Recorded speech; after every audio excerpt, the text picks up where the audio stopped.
بقائے حسن ازل کو حسین کہتے ہیں، غموں کے شیش محل کو حسین کہتے ہیں، اور یہ کہہ رہا تھا لبوں سے فرات کا پانی، یہ کہہ رہا تھا لبوں سے فرات کا پانی کہ کربلا کے کمل کو حسین کہتے ہیں، کہ کربلا کے کمل کو حسین کہتے ہیں۔ اب آئیے پھر ایک تقریر کے لیے آپ تیار ہو جائیں، اور بلا تاخیر میں مائک پہ آواز دے رہا ہوں حافظ محمد شاکر رضا، خطیب و امام مسجد بھرتھولی شریف اور سمت آؤٹ نگر، میں دعوت دے رہا ہوں ان اشعار کے ساتھ کہ زبان قلب سے جب نعت کا مصرع نکلتا ہے، زبان قلب سے جب نعت کا مصرع نکلتا ہے، خدا کا شکر ہے بچہ بہت اچھا نکلتا ہے، خدا کا شکر ہے بچہ بہت اچھا نکلتا ہے۔ حافظ شاکر رضا بھائی۔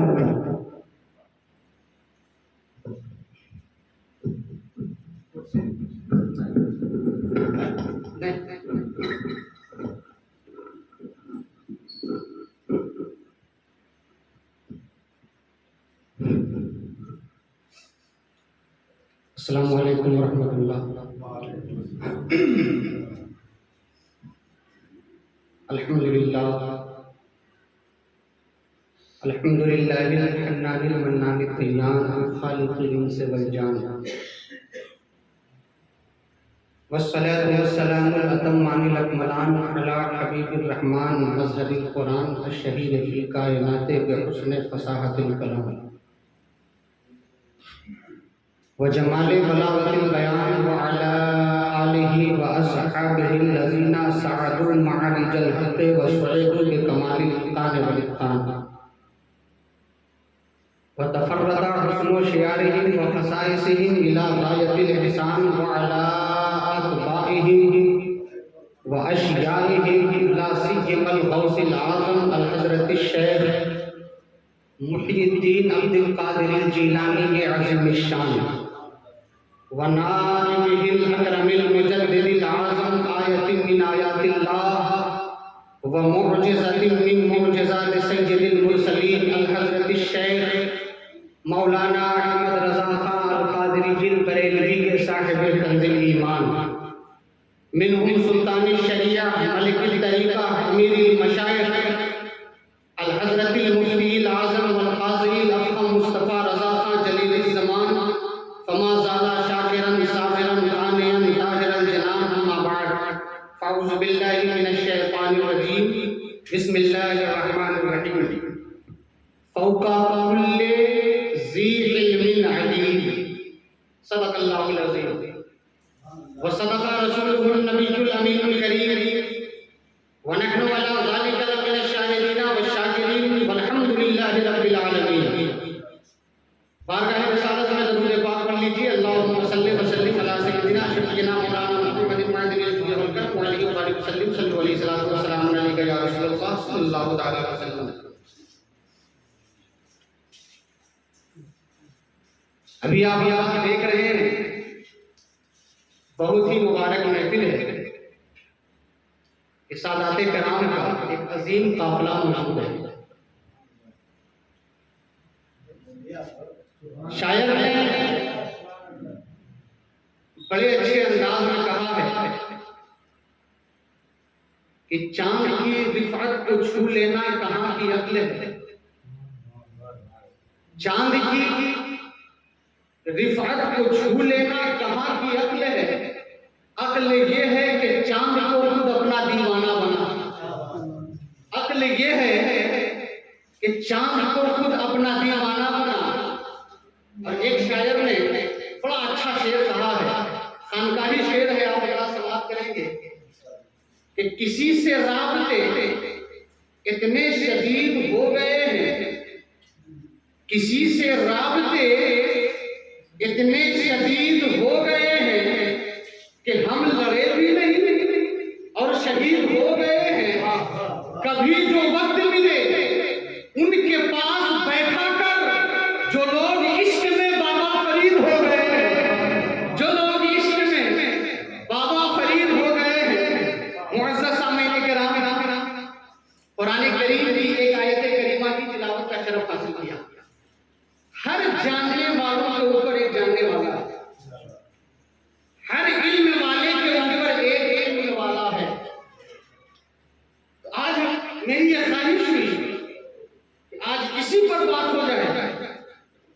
کہ علم کی ضرورت کتنی ہے، پڑھنے سے فائدہ کیا ہوتا ہے. اور ظاہر ہے کہ جب دین کا علم کسی کے پاس ہو تو مصطفیٰ جان رحمت نے کتنے فضائل و مناقب بیان کیے. اب یہاں سے ایک اندازہ لگائیں آپ ذرا کہ علماء کی کتنی فضیلتیں ہیں. آقا ارشاد فرماتے ہیں العلماء ورثۃ الانبیاء، یہ علماء جو ہے وارث انبیاء ہیں، انبیاء کے وارث ہیں. اب ظاہر ہے کہ ایک جگہ آقا علیہ السلام حضرت امیر معاویہ اس کے راوی ہیں، بخاری کی روایت ہے، ان معاویہ قال قال رسول اللہ صلی اللہ علیہ وسلم من یرید اللہ بہ خیرا یفقہہ فی الدین وانما انا قاسم واللہ یؤتی. آقا فرماتے ہیں اللہ جس سے راضی ہوتا ہے اسے دین کی سمجھ عطا فرما دیتا ہے. کتنی پیاری بات ہے، اللہ جس سے خوش ہوتا ہے اسے دین کی سمجھ عطا فرما دیتا ہے. اب یہاں پر چلتے چلتے ایک بات اور آپ سماعت کر لیں کہ یہ حقیقت ہے.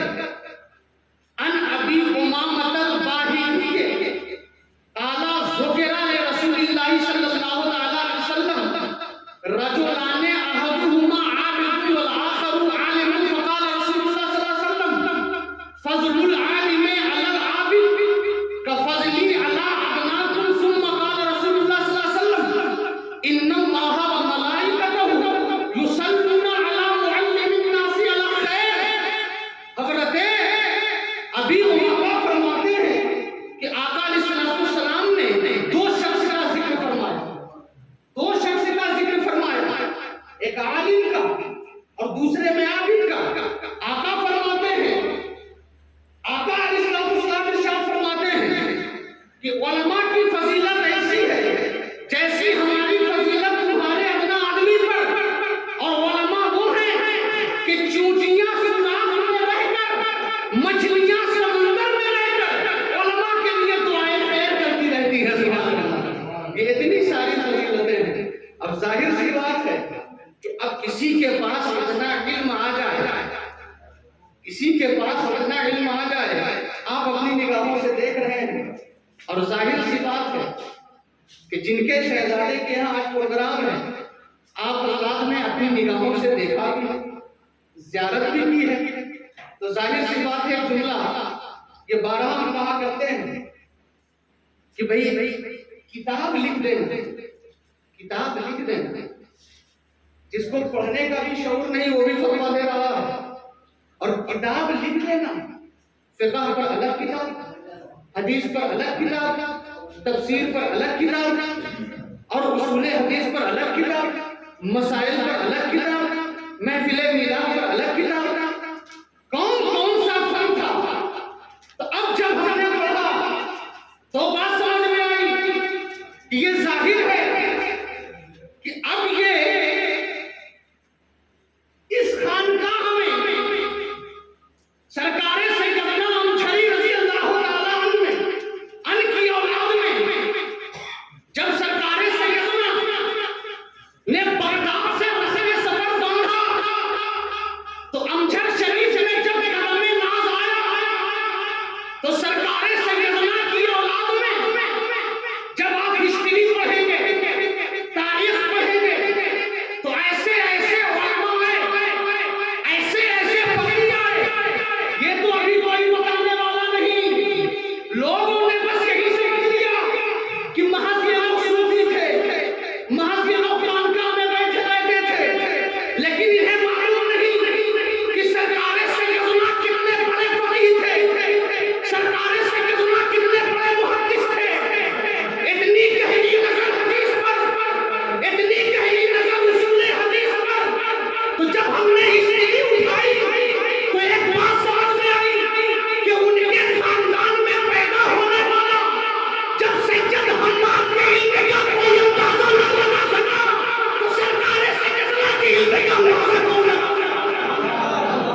یہ لوگ صوفی ہیں، مریدوں میں بیٹھ کر مریدوں کو اب تو بہت سے لوگوں نے ایک بات تو ہم کہتے ہیں کہ بہت سے لوگوں نے تو یہاں تک سمجھ لیا کہ ان لوگوں کے پاس کوئی علم نہیں تھا، بس یہ لوگ اتنا جانتے تھے مرید کرنے کا طریقہ آ ہے، مرید کر لیا۔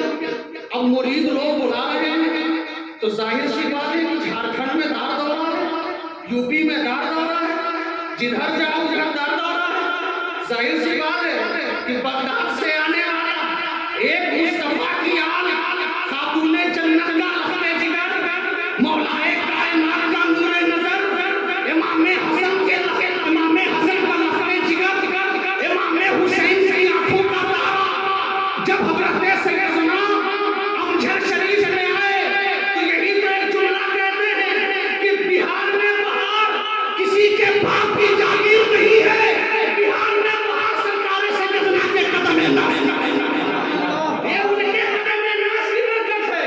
تو کہا کہ بنا مت لے لینا کہ یہ لوگ صرف مرید کرنا جانتے ہیں، ارے اگر قلم اٹھا لیا تو گھنٹوں میں کتاب بھی لکھ دیتے ہیں، قلم اٹھا لیتے ہیں، جب حدیث پڑھاتے ہیں اتنی گہری نظر ہے، جب فقاہت پر بات کرتے ہیں تو ایسا محسوس ہوتا ہے۔ فتح شریف میں سید علی امام صاحب کو آپ لوگ جانتے ہوں گے، وہ بتا رہے تھے کہ جب حضرت سید شاہ حماد احمد صابر قادری علیہ رحمۃ الرحمان کا جب وہاں جانا ہوا، بارہا وہاں جایا کرتے تھے، تو علی امام صاحب کہتے ہیں پروگرام سے کہ جب حضرت آتے تھے نا تو ایک بات ہم نے غور کی، اگر قرآن پر بحث شروع کیا، قرآن کے آیت کریمہ سے، تو وہ کہہ رہے ہیں کہ اتنا علم تھا کہ عشاء بعد سے شروع کرتے تھے 3 بج جاتا تھا، وہ ختم نہیں ہو رہا، ختم نہیں ہو رہا ہے،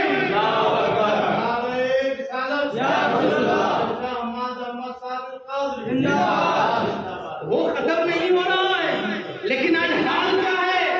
بخاری کی روایت اور ہے، مصطفیٰ جان رحمت اللہ فرماتے ہیں ان عبداللہ عمر بن العاص قال سمعت رسول اللہ صلی اللہ علیہ وسلم یقول ان اللہ لا یقبض العلم انتزاعا ينتزعه من العباد ولكن يقبض العلم بقبض العلماء حتى اذا لم يبق عالم اتخذ الناس رؤوسا جهالا فسئلوا فافتوا بغیر علم فضلوا وأضلوا۔ آقا ارشاد فرماتے ہیں قرب قیامت میں جب قیامت قریب ہوگی تو ان تمام نشانیوں میں ایک نشانی یہ ہے اللہ تبارک و تعالیٰ علم کو اٹھا لے گا، اللہ تبارک و تعالیٰ علم کو اٹھا لے گا۔ علم کو اٹھانے کا مقصد مطلب کیا ہے؟ آقا فرماتے ہیں یعنی علماء اٹھا دیے جائیں گے، علماء اٹھا دیے جائیں گے۔ اب جب اس روئے زمین پر کوئی عالم باقی نہیں رہے گا تو جانتے ہو کیا ہوگا؟ لوگوں کو مسئلہ پوچھنے کی جب ضرورت پڑے گی تو رؤوساً جہالاً جاہل رئیس کے پاس لوگ جائیں گے، جا کر اس سے مسئلہ پوچھیں گے، فَسُئِلُوا فَأَفْتُوا بِغَيْرِ عِلْمٍ، وہ مسئلہ بھی بتائے گا، بغیر علم کے فتویٰ بھی دے گا۔ آقا آگے فرماتے ہیں وہ خود گمراہ ہوگا اس کو بھی گمراہ کر دے گا، یہ ایسا ہے۔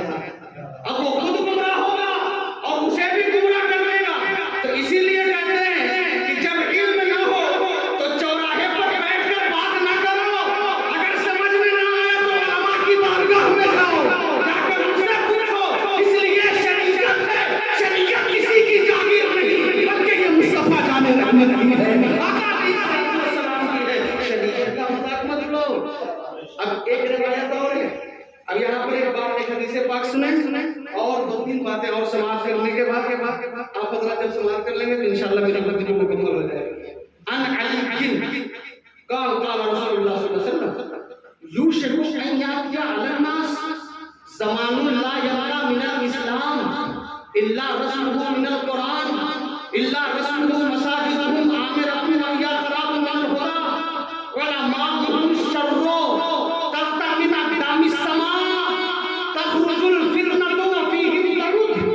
حضرت حدیث کے راوی مولائے کائنات فرماتے ہیں کہ آقا نے ارشاد فرمایا کہ قرب قیامت میں کیا ہوگا؟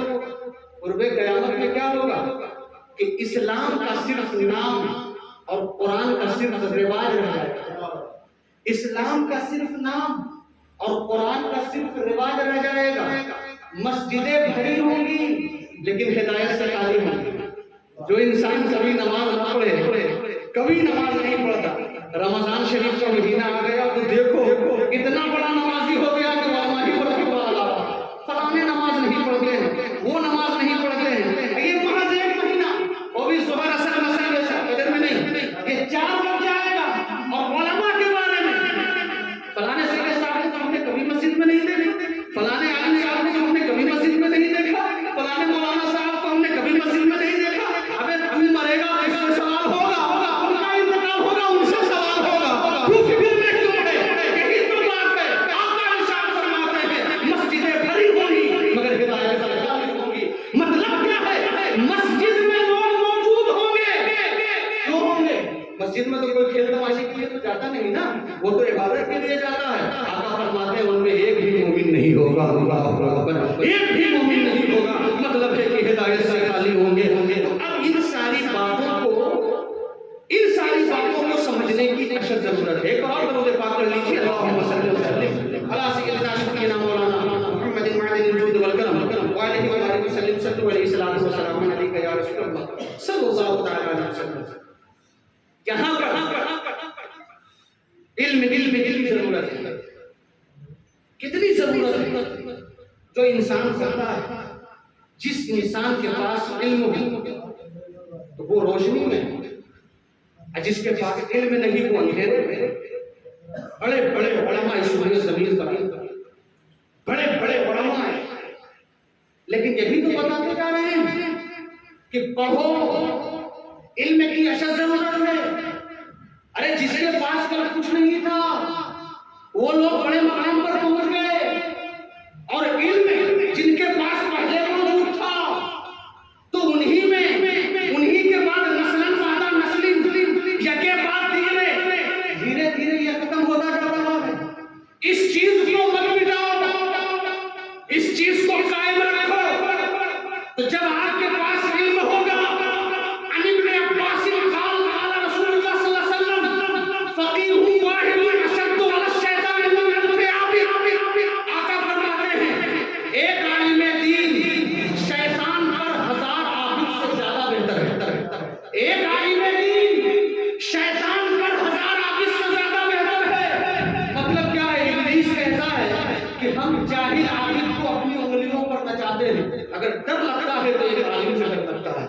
جب اتنی ساری فضیلتیں ہیں، چیونٹیاں جو ہے دعا کر رہی ہیں، سمندر میں مچھلیاں دعا کر رہی ہیں، تو اب ظاہر سی بات ہے آقا فرما رہے ہیں یہ علماء وارث انبیاء ہیں. جب اتنی ساری فضیلتیں ہیں، اب علم کے بعد پھر عمل کی بھی ضرورت ہے. بس آخری علم کے بعد عمل کی اشد ضرورت ہے. تو جب ہم نے بزرگوں کی سوانح حیات پڑھی تو ایک بات سمجھ میں آئی کہ نہ ان کے علم کا کوئی جواب تھا، نہ ان کے عمل کا کوئی جواب تھا. حضرت حسن بصری فرماتے ہیں جب میں خانہ کعبہ میں گیا تو دیکھا ایک شخص غلاف کعبہ پکڑ کر رو رہا. غور سے سنیے، بڑی پیاری بات ہے. غلاف کعبہ پکڑ کر رو رہا اور یہ کہہ رہا ہے مولا اب بڑے خطاکار ہیں، بڑے گنہگار ہیں، بڑے سیاہکار ہیں. اے مولا تو ہمیں معاف فرما، ہمارے گناہوں کا بخش دے. لیکن ان کے چہرے پر نقاب تھا. حسن بصری فرماتے ہیں کہ جب ان کا رونا میں نے دیکھا تو ہم سے رہا نہیں گیا، مجھے بھی رونا آ گیا اور میں بھی دعا کرنے لگا. لیکن دل میں ایک بات آئی کہ کیوں نہ میں اسی سے پوچھوں کہ وہ کون شخص ہے جو رو رہا ہے، کون سی خطا کر رہی ہے جو رو رہا ہے، کون سا گناہ اس سے ہو گیا جو ساروں کا دار ہو رہا ہے. حسن بصری کہتے ہیں کہ جب میں ان کے قریب گیا تو میں نے ان سے کہا حضور آپ ہو کون؟ اپنے چہرے سے نقاب تو ہٹاؤ. جب نقاب ہٹایا تو حسن بصری فرماتے ہیں میرے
فخر مت کرو.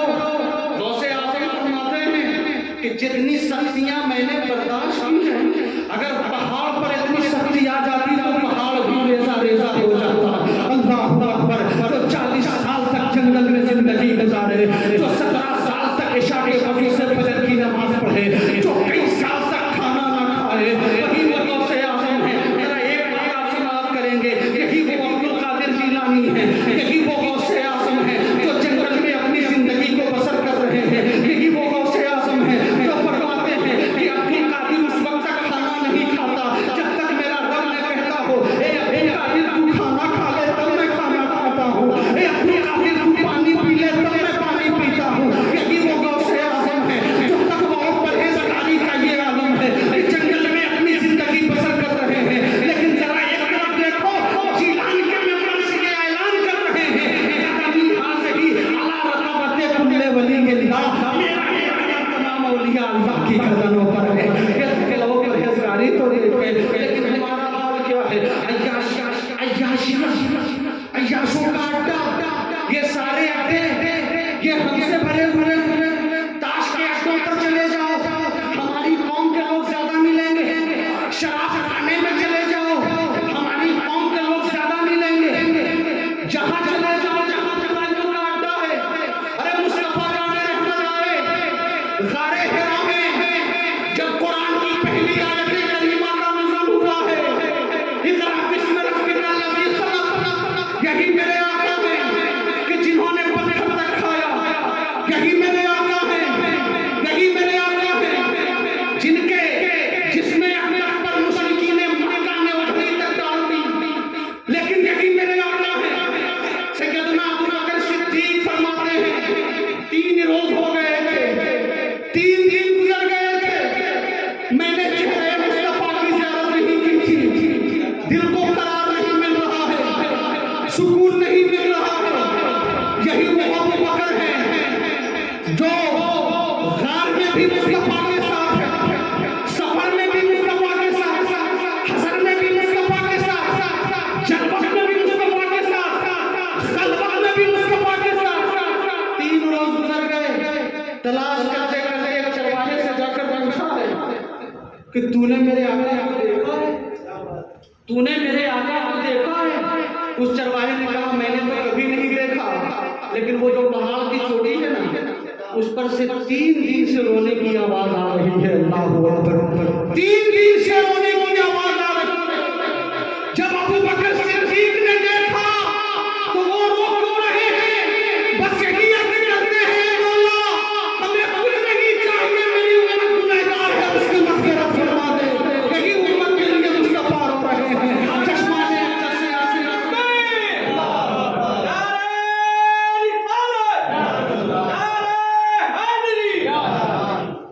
یہی میرے آقا علیہ السلام ہے. تو ظاہر سی بات ہے، ذرا دیکھو تو صحیح، ہم نے دل کو لگایا ہے، ہم نے روح کو لگایا ہے، ہم نے برائی تو کی ہے، ہم نے عیاشی تو کی ہے، جھوٹ ہم بول رہے ہیں، ہم کر رہے ہیں، غیبت ہم کر رہے ہیں، ہر برائی ہم کر رہے ہیں، لیکن پھر بھی دعویٰ ہے وہ مصطفیٰ کی امت میں ہے، ہم نے مصطفیٰ کا کلمہ پڑھا ہے. ارے اور بھی میرے آقا کا دل نہ دکھاؤ. میرے آقا نے بڑی تکلیفیں سہی ہیں، جب کی یاد آئی ہے چشمہ نے اندر سے آنسو ٹپک پڑے ہیں. ذرا بتاؤ تو صحیح کون ایسی محبت ہے جو ہر جگہ کام آ رہی ہے؟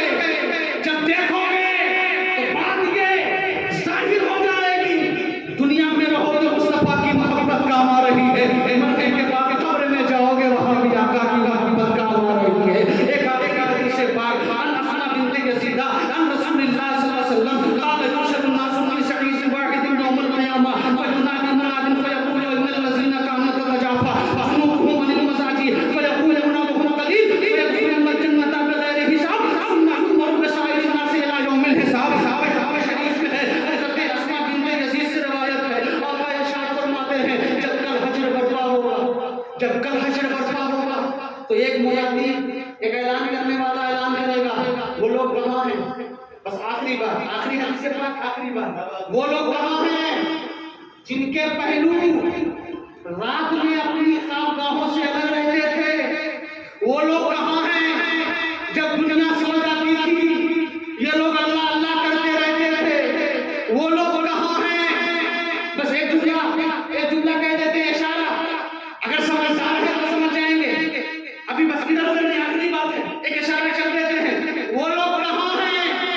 وہ لوگ کہاں ہیں جو دن اور رات ملا کر روزانہ 1000 مرتبہ مصطفیٰ پر درود پڑھا کرتے تھے؟ اشارات سمجھ گئے ہوں گے.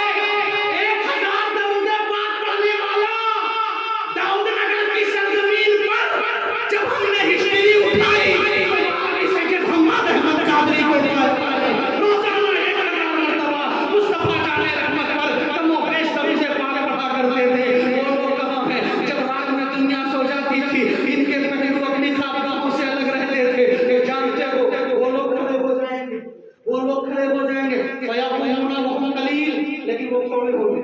کھڑے ہو جائیں گے لیکن وہ تھوڑے ہوں گے. تو اعلان کرنے والا کہے گا اب اللہ تبارک و تعالیٰ فرمائے گا ان لوگوں کو بغیر حساب و کتاب کے جنت میں ڈال دیا جائے. سبحان اللہ، بغیر حساب و کتاب کے جنت میں ڈال دیا جائے. یہ ظاہر سی بات ہے جب اپنے رب سے لو لگاؤ گے، جب اپنے آقا پر درود پڑھو گے، تو جب تک زمین پر